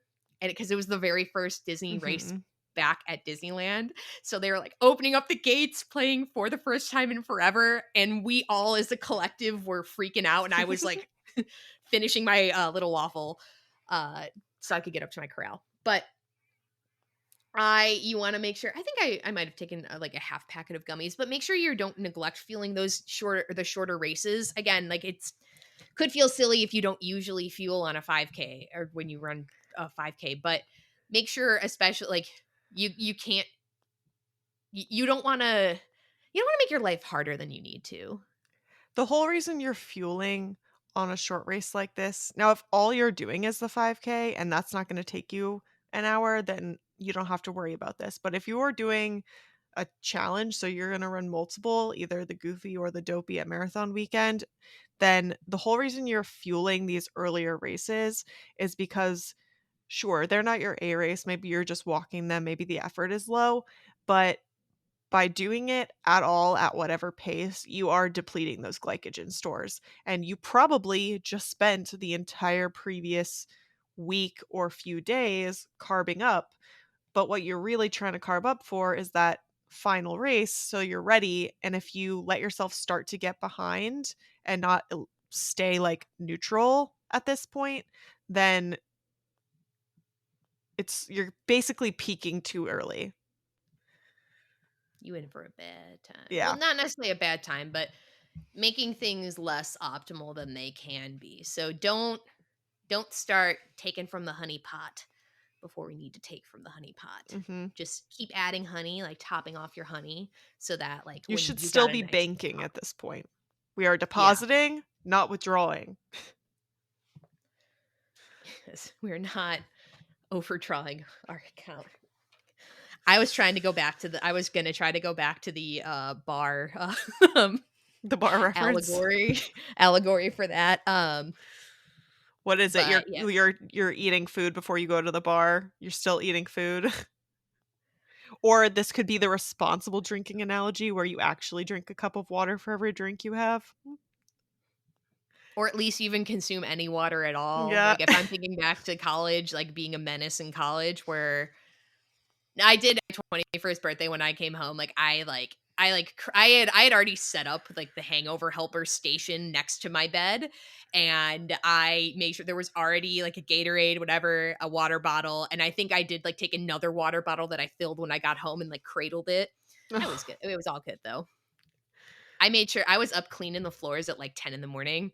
Or I think I was done mopping my floors by 10 in the morning. My roommates were astounded. They're like, "We didn't think we'd see you alive until noon." Like, nope, floors are mopped. Back to system normal Yeah. here. And Good as times. you just said about, like, setting up your hangover station so that it was ready, it's very similar to how we prep for recovery between races. So, you wanna plan for that. There's obviously all the fuel that we're gonna do throughout the race and pre-race, and then when you're gonna do a multi-race, I mean, whether you're doing another race or not, you're gonna need to recover, and if you don't have a plan for that, you can very easily start to fall into that bonk category just in the time that you sit on the bus or take your pictures or have that celebratory beer. Um, that time you need to plan for. And there's a lot of ways. Kristen always says that we need to get our 30 grams of protein in within an hour of finishing. I'm not a dietitian. I don't know what the science is, but that is why I put my Fairlife in my gear check bag. And that is honestly, generally, I have already started chugging Powerade and water while I'm in that finish line shoot before I ever get to my gear check. But that is the first thing I crack open. And then I put on my comfy shoes and stuff. Like I chug that thing like my life depends on it. It is an enjoyable experience for me. But you got to do what you got to do. I'm really good at home about getting my protein in post run, but as Not so discussed much at Disney. prior, I'm good about doing it like in the room, but as discussed prior, the only thing that ends up in my gear check bag is my beer cup. I'm going to start having to pack for you. Honestly, I'm not opposed to a double fist action. Like I'll take my protein shake in one hand and my beer in other. I'm sorry, Somebody, that's disgusting. I'm just gonna not think about it too hard. Again, like there are nasty things that happen along, like like that's probably like I drink pickle juice I love pickle during a juice. race. I like it too, but some people think that's kind of foul too. I know Kristen does mustard packets. I haven't Ooh, done that yum. yet. Um, because Anything probably sour, love it. I'll have to. I've taken mustard packets around as there's a whole Colonel Mustard joke in here. Um, that is funny to 2.5 people. But I will not retell the saga of Colonel Mustard at this point in time. But so Stick mustard around. packets, yeah. Mustard packets have ended up in my stuff. It's not something I've actively taken though. The pickle shots, yes.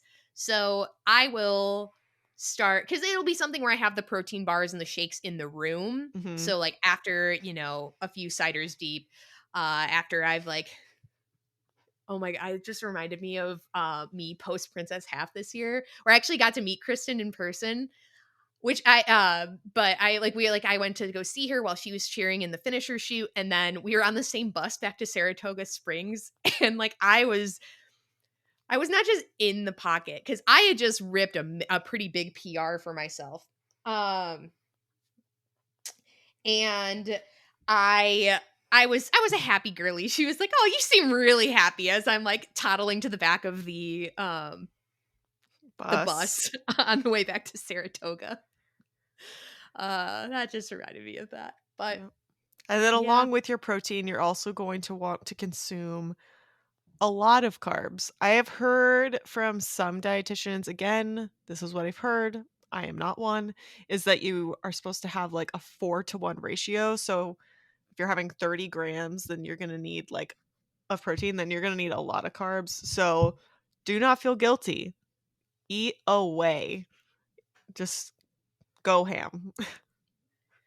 I will say I usually day of like a marathon, a half, or an effort like that, I'm not super duper hungry. I make sure I eat and I'm refueling, but I'm not like usually it's terms of like, I'm you know, basically force feeding go myself post baby. race usually Yeah. because I know that I also tend to get and this might be because I haven't figured out my electrolytes just yet, but I've always kind of been this way is that after really hard efforts, I tend to not be hungry at all and or lean towards being nauseous. The nausea thing is where I think maybe the electrolytes aren't quite pinpointed yet, but once you figure out like just how bad you're going to feel if you don't eat post race, you you learn to push through just a little bit.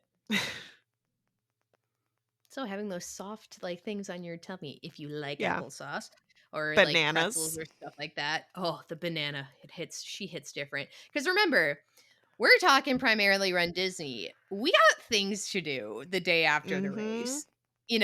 Like we got We medal got pictures rides to to go ride. take. Yeah, we got We got snacks to toilets that eat. are gonna struggle to get off of. Um, You've got a whole yeah, team to lift you off those toilet now. true that. Uh, that's about to if my husband does make it down for the marathon, that's gonna be a special because I've come back. He's never seen me in like the direct post marathon. Like a half, yes, but like it's the way the quads are. Like I already like sat down in the Hall of Presidents last January, like wondering what I was doing with my life. Like but also getting up after the Hall of Presidents, like that hurt. Nothing was as bad as getting off the carousel though. Getting onto the carousel was hard enough. Again, this is day of the marathon as I'm like closing down Magic Kingdom.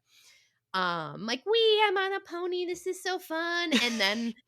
Not And getting off. then getting off of it, I I had to like take a deep breath to try to swing my legs over. There was And regret. yeah, regret happened. I honestly like to one of my group chats I sent, I think I'm just gonna die up here. I think I live here now. This is, there's Walt's pony. This is my pony, actually. This is where I live now. It Mhm. took an embarrassingly long time to get off. And like, you wear the finisher ears. Like most people have some concept of what's going on, of like, why is that little girl hobbling? It's really funny when you see other marathoners though out and about because you're like, "Oh, you're walking good, girl." Like when you're walking behind somebody or like through the air. Like I flew the day after Chicago this past year. So was I at Midway? Actually, I think I actually might have been at Midway. Usually I'm not. I fly out of O'Hare going in through Chicago. But I remember seeing a lot of people like, "Dang, you're walking good." I'm impressed. Some people not so much, but we have things to do at Disney. So you want to make sure that you are, to the extent you can, like don't push yourself, but you want to enjoy your day. I always think of I'm trying to take care of future me, Mhm. not just me in the race, but future me of how I recover, how I recover short term and long term in both of the ways. All right. I think we've touched on the fuels that we like already. But Um, maybe we should do a quick, roundup. So if you're new and not familiar with a lot of the brands out there, we'll just list a few. yep. So we've talked about Tailwind. That is a supplement that you add to your drink, to your water. Natalie likes it, finds it very easy on the stomach. I would say I'm relatively neutral. I don't love the flavor. I like flavors to be like really punchy, and for me, Tailwind isn't super punchy, but maybe I just haven't mixed it up strong enough for my preferences. Um, I haven't had any problems with it on my stomach though. And they have quite a few flavors going on nowadays. I'm big Then on berry. which one? Berry, raspberry. Raspberry is caffeinated. And then tangerine. Those are the flavors that I have We have delved into. mandarin here at home, and it Oh, is not my fave. it's not tangerine, it's mandarin. Okay. I was like, well, I know it's like a longer word and in the packet's orange, so I tried. Yeah, it's not my favorite either. I like berry a lot more, but that's the one that I got a bigger they had a bigger bulk Mhm. thing of at my running store, so I went with the mandarin Yeah. because it was good enough. And then we've got goo. That's Natalie's favorite. Um, your preference being? I'm on the train of the fruitier goos, so salted lime, sans backwash, cherry there's a cherry lime, there's that I like the lemonade, there's blueberry pomegranate, I'm thinking of ones I even just ripped this weekend, salted watermelon, If you go um to some of Natalie's, like, past highlights of fuel on her Instagram, she used to do, like, fuel reviews, so she did one recently too, but you can go back and see, like, how she ranks some of them. yes, it's like it's like whose line is it where the points don't matter and everything's made up. But it's just my personal I try to rank it based on how like I felt during the run or the race and then also taste or sometimes texture. Mhm. I beefed with goo Roctanes for a little while because one of the ones I had was nasty, or it was okay. Nasty might be a little dramatic, but it just gave me like a gritty texture, and I Mm. did not like it. But now there are ones that I do like. Like I know lemonade's a Roctane one, the salted lime is a Roctane one. Everything comes back to goo salted lime, and that those are ones that I personally like. I really like caramel macchiato and salted caramel. I do not like the chocolate ones, and I love chocolate. It They taste tastes like like melted Tootsie Rolls. they taste like frosting. Yeah, it's not I pleasant in my opinion. I I had such high hopes for the mint chocolate one. I remember taking it, and I remember exactly where I took it. I was in my hometown doing a run. I remember exactly like the trash can I threw the thing into when I was done with it. And I was like, it's just like when you have too much peanut butter, like a dog, like Mhm. eating peanut butter, where like that's like how I felt. I'm like, this is like frosting, and I like frosting. Like I really like frosting, but it just I couldn't do it. I do like the cold brew one as well. That one somehow gets around to the whole weird texture thing, but the chocolate ones remind me way too much of frosting. I'm neutral on vanilla, which is funny to be vanilla on vanilla, but it doesn't get me the way that the other ones do. But yeah, I am a goo girly. I went like pretty much through and through. Um, well, I don't know. I mix things in. I really like the goo chews as well. I've never had the Um, chews. Considering I basically only eat chews, I haven't tried the goo ones. Probably because I had such a negative experience with the gel, but they're I'd say like the Cliff Bot blocks. Texture wise, they're a little bit smaller than the Cliff blocks, but I mm, think that personally, I think that they pack a little bit more of a punch mm. than Cliff blocks do. But I also might have again been younger and dumber when I last because I like got through all my Cliff blocks. I'm like, I will replace these eventually, but I like these other ones, so I haven't actually replaced them in a while. So maybe that'll be my next fuel order that I need to put in to get things. And then goo also makes like a liquid formula. So if texture is not your thing, but you do like the flavors, that might be a good option for you. It is not a good option for me. It's like all the worst things I don't like about goo rolled into a package, but might be good for you. My preference is basically anything Honey Stinger makes. I like their waffles better than I like goo waffles. I like their chews. Love their chews. It was basically the first thing I found that I really genuinely liked. I like their gels, kind of so far the only gels that I like. So I'm committed to the Honey Stinger brand. Um, there are also Cliff Blocks, which I discovered recently. Love the form factor. I keep rebuying them, even though they're a little more expensive compared to some of them. Still not as expensive as Morton, but I like those a lot. And then there's Scratch. Scratch makes a variety of products, but they make their gummies as well. They not all of I don't think all of them are covered in sugar. I think it's certain flavors, but it I think does give so. you a fun texture in my opinion. Some people really hate it, some people really love it. I personally like that it's different from my other chews. Yeah. You need to mix it up, keep your mouth entertained. That's one where I noticed my fingers get a little sticky though, Mhm. so Yeah. have that hand And it sanitizer. can feel a little, if you don't like gritty or sandy or that texture in your like, on your tongue or on your fingers, like, that can be unpleasant if that's something you don't enjoy.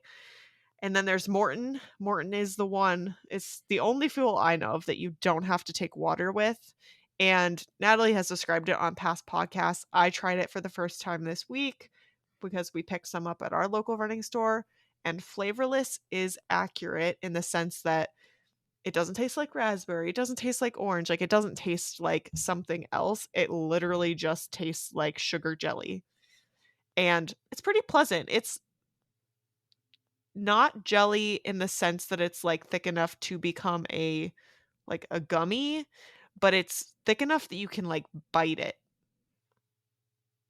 That's the best way I know how to describe it. It's also hard to describe. It is. I'm not stifling a laugh because of the way you described it. I What did I just say? no, because you described it like I'd say pretty accurately and like how I would describe it. But it was I just got the mental image of with it being jelly of, like, spreading it on a bagel Oh, and, like, the idea of, like, your Morton clear jelly flavorless on, like, jelly, a like, bagel spilling or on it off toast. of a toasted bagel, and Oh that's my why I'm goodness. laughing. That would be a carb blast right there if you had plain, like, white bread toast and spread Morton gel instead of jelly on it. Dear Lord. When That might be a kitchen crime right there. A food wait, crime. I don't know Would if be you're so as sweet. familiar with Ox and Spoon, Yeah. but, they'll do some, like, fundraisers of you get to pick my fuel for a race, and they've had, like, absolutely absurd things to have, and that sounds like a really funny submission. Yeah. Maybe we should put it in then. We'll I tag them when we honestly release this episode and say, yeah. "This is our submission for your food fuel." I'll donate extra because Morton gels are more expensive. I think you can get stuff or at least okay, I shouldn't say because I saw Molly Seidel because Molly Seidel is a professional athlete, but I know that she gets, like, little jars of things where I think then she portions and her mixes, but that might be for the liquid, so ignore that. I'll Yeah. have to look into it. I This was my first dabble this season into Morton's Mhm. either, so we're dabbling. We're dazzling and stretching.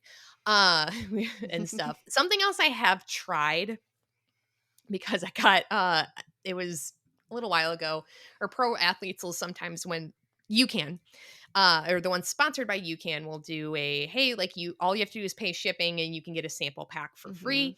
So I tried that. It's not my favorite and it's the texture. Mhm.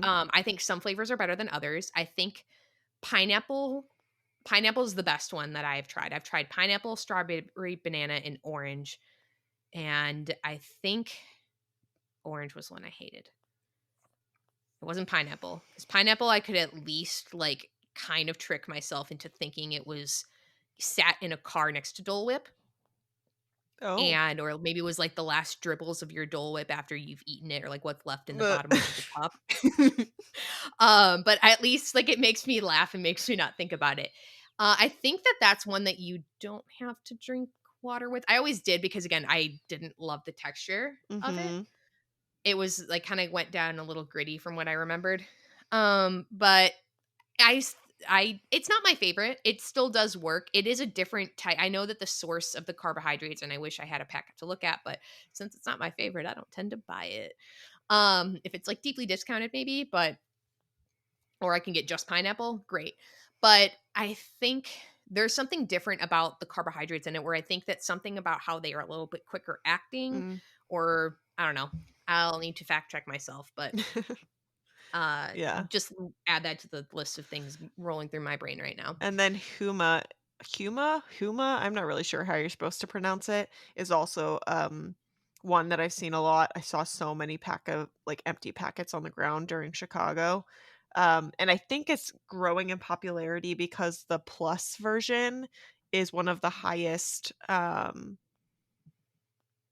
like, sodium potassium levels of a gel. So if you're Ooh, looking for high electrolytes combined with your nutrition fuel and not trying to do those separately, that might be a good option for you. I haven't had a chance to try it, but I want to really badly. And this is by no means an exhaustive list. There are so many more brands out there. If you're curious or you want to try a bunch of different stuff, we're not sponsored, but the feed is a great place to try stuff out. They've got so many options on there. And you can really like peruse what's available and see what's on offer and either see if they have a good deal or it'll at least give you an idea and see if you can get a better deal at your local store or elsewhere. So, and for then sure. if you're not into the synthetic isn't the way to put it, but like let's say like engineered fuel for running, a lot of people also enjoy eating real food. I know, wild.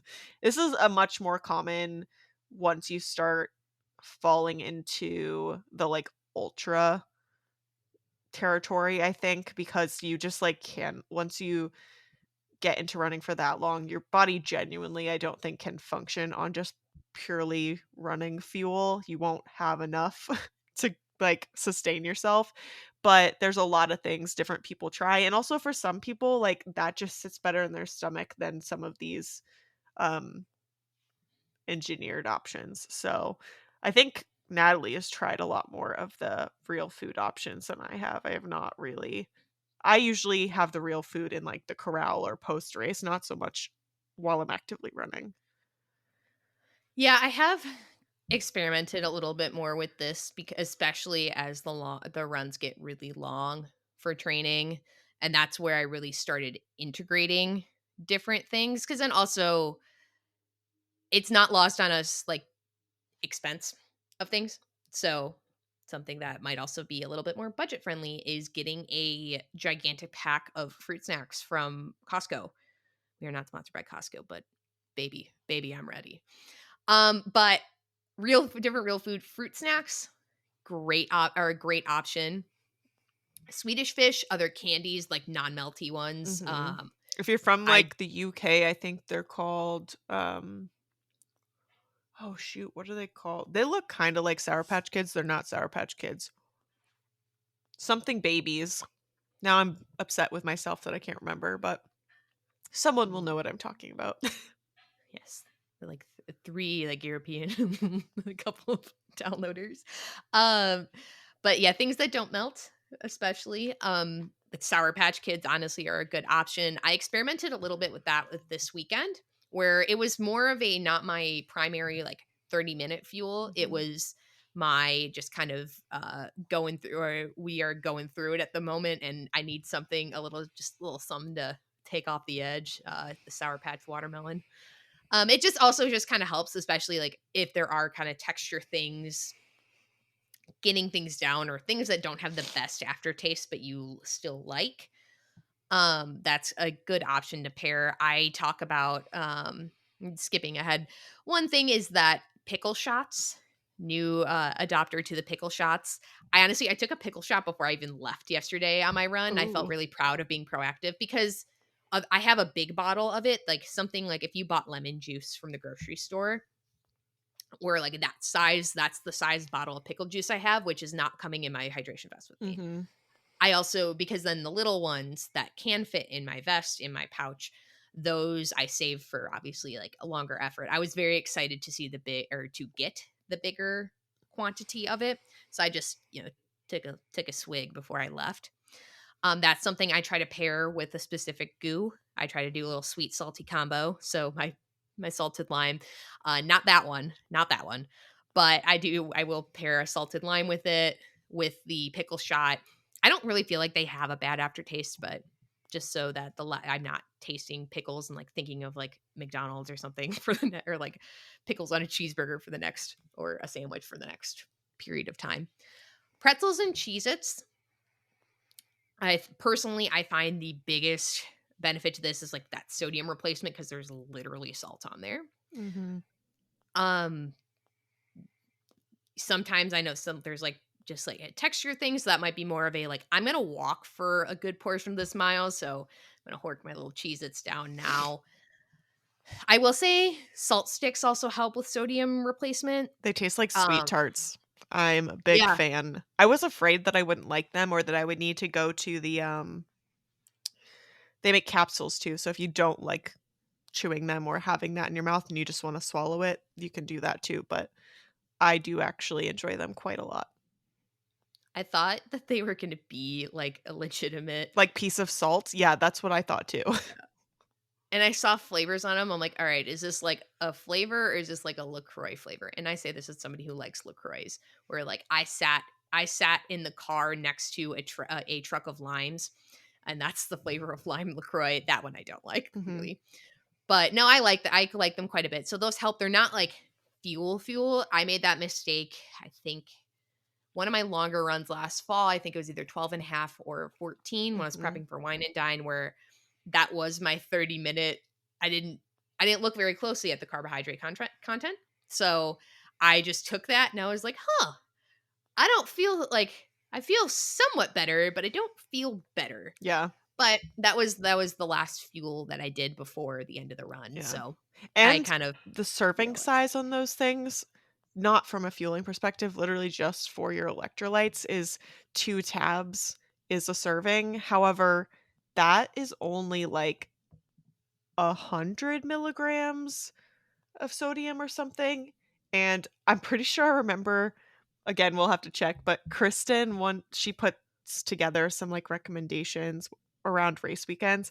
And I think she said to take like half a pack at when you're Oh, doing wow. them. Like it's a lot more than whatever the suggested one serving is. So you need to figure out like your actual sodium needs to figure out how much you need to take. Don't just go by what's on the pack.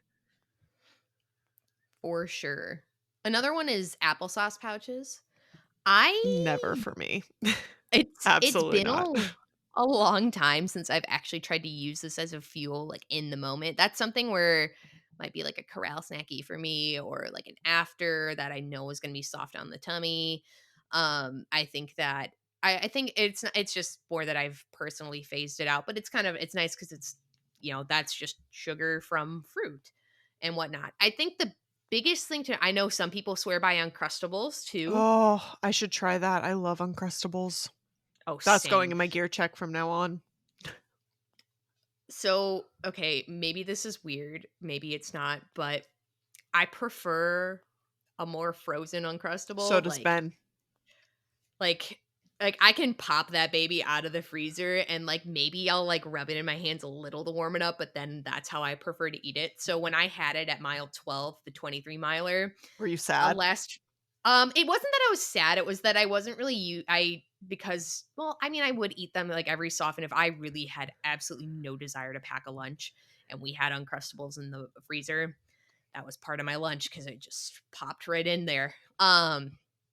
But it was, like, kinda like the mashing of, like, peanut butter in your Mhm. mouth when you've been running for a couple hours now and you're a little dehydrated, a little, like, mashy. But I think it's definitely good balance of the jelly, not Morton. Oh, no, now I'm thinking of an Uncrustable, like a Oh, homemade no. Uncrustable with Morton in there instead. We're gonna get on, like, Morton's, like, Morton's gonna be like, "Never." anti-PR list, like, block list. Except for that we I like their product. We like it, it's just they're like, "You are a crime against God and humanity, stop bringing this up." Weird things like, "Oh, man, now I'm, like, thinking of, like, jelly meatballs, like, if you put, like, Stop. jelly."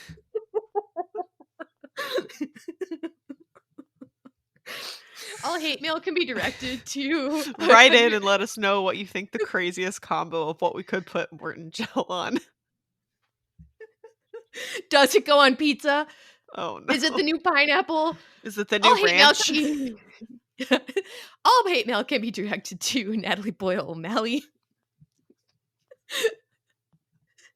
Directed to me. But what you want to do in looking at all your, especially if you're working with alternative fuel options, Hannah had mentioned this a few times, just with all gels, is that looking at the packet, looking at what your needs are. So kind of go with it, definitely look at like the fruit snacks and like what they're going to give you. Um, if you're going to get like good sodium out of that, maybe not, but making sure that you're still balancing things. And again, it is probably more cost effective to do things that way. So if you're trying to split things, it's like, oh my god, I would need 14 gels for a full, I'm going to be closer to that 16-minute mile. Well, if you want to try to maybe do one, I don't want to say real gel, like at the top of the hour, but then your next half hour, that's when you take your pretzels. That's when you take your fruit snacks. That's when you take your Swedish fish. That can be a different effective strategy for you to, Mhm. especially, or maybe you do all of them during the race. You do want to practice what you preach in a way of making sure your tummy isn't doesn't gets the rumblies, or at least the um Mhm. taking too many in a row or too many in a row. But again, trial and error. And I hope that you guys have picked up a little bit that like throughout this conversation, mistakes we've made. Also, there are things that we don't quite know yet. Since we're both figuring out our fueling strategy and trying to make it the best it can be because it's an ongoing process. So we don't have all the answers. We just have learned from past experiences enough and are still learning about things. Trial and error. This whole thing is about trial and error. Yes. The first person to run a marathon died. So I guess he erred a little bit more. Somebody, but it was like a month before my first Mm. marathon. And they're like, Natalie, you know what happens when Greek people run a marathon? I go, they die. I will report back. So morbid, so spooky. Spooky. I'm actually a zombie. I actually left a little bit of myself out there on Western Way between Animal Kingdom and Coronado / the Blizzard Beach parking lot. I left a little bit of myself out there. Not really. If I were going to haunt something out, I would haunt something. Your long runs are about testing a lot of different things. It's and I hope you're picking up on this while you're in your training block. It's not just about the miles, even though the miles are important. They're testing your clothes, your shoes, your mental fortitude, what you eat before, what you eat during, how you recover after. So it's training. It's training in a lot of different ways here. So we are hoping that one of the things you take away um, is how not to bonk, don't give yourself the runs on your runs, and how to successfully work towards making that fuel plan. Good luck, everyone. Happy spooky Yes. season. Spooky. Raid your kids' Halloween candy at the end of the month for the stuff they don't want to take. Ooh. Go to Not So Scary the night before the 5K if you already have a ticket because it's sold out. Ooh. If you enjoyed listening to our show, please leave us a review and a 5-star rating. We love reading your reviews out loud, and you might be featured on a future podcast episode. Thanks for listening. Until our next adventure, we're wishing you endless miles of magic and memories. See you next time.